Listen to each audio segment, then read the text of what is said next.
আমার স্বামীর সাথে আমার সম্পর্ক ভালো না, আখেরাতে কি আমি তার সাথেই থাকতে হবে? তার পরিবর্তে কি আমি অন্য কাউকে বেছে নিতে পারবো? মাশাআল্লাহ, আমাদের বোনদের বড় অদ্ভুত অদ্ভুত প্রশ্ন। দেখেন, এই কপাল পড়া স্বামী কত খারাপ হলে এই ভদ্র মহিলা জান্নাতেও তার সাথে থাকতে রাজি না।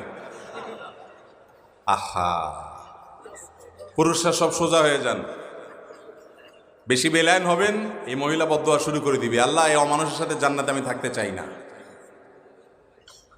আল্লাহ আমাদেরকে হেফাজত করুন। যাই হোক ভাই, দেখুন, প্রথম কথা হলো জান্নাতে কে যাবে বা না যাবে এটা নির্ভর করে তার ঈমান, আমল এবং আল্লাহ রাব্বুল আলামিনের রহমতের উপর।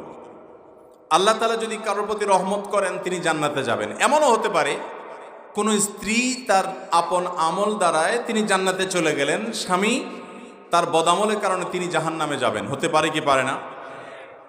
আসিয়ার স্বামী ছিলেন কে? ফেরাউন জান্নাতে যাবে না জাহান্নামে? আর আসিয়া, দুইজনের সংবাদই কোরআনে আল্লাহ তাআলা জানাই দিয়েছেন, যে জান্নাতে যাবে তার সুসংবাদও জানাই দিয়েছেন, আর যে জাহান্নামে যাবে তার কথাও বলে দিয়েছেন আল্লাহ তাআলা।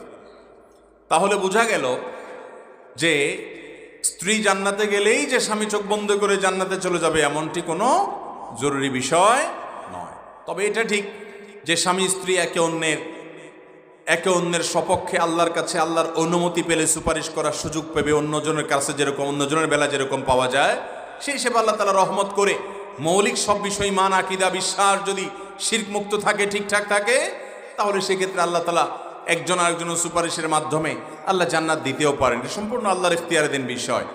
তবে এই প্রশ্নের মূল কথা হলো বা শেষ কথা হলো যে জান্নাতীদেরকে আল্লাহ তাআলা জান্নাতে যে ঢুকাবেন তাদের অন্তরে আল্লাহ তাআলা বলেছেন ওয়ানাযা'না মা ফি সুদুরিহিম মিন গিল। জান্নাতীদের অন্তর গিল, হিংসা, বিদ্বেষ, শত্রুতা যা আছে এগুলো সব বের করে দিয়ে তাদেরকে ফ্রেশ করে আল্লাহ জান্নাতে ঢুকাবেন। অতএব দুনিয়াতে আপনার স্বামীর প্রতি আপনার যে জেদ আছে, দুঃখ আছে, ক্ষোভ আছে, আপনি যখন জান্নাতে যাবেন এগুলো কিচ্ছু থাকবে না ইনশাআল্লাহ। আমরা দোয়া করি আমাদের এই বোনের জন্য আল্লাহ তাআলা তার স্বামীকে যেন তার চক্ষু শীতলকারী স্বামী বানায় দেন। যদি ভদ্রলোক অমানুষ হয়ে থাকে আল্লাহ যেন তাকে মানুষ বানায় দেন, আর এই বোনটাকে যেন সবর এবং ধৈর্য ধারণ করার তৌফিক দান করেন। অতএব স্বামী হিসাবে আমাদের ভালো থাকার চেষ্টা করতে হবে। ভাই, আপনারা সবাই একটা হাদিস জানেন,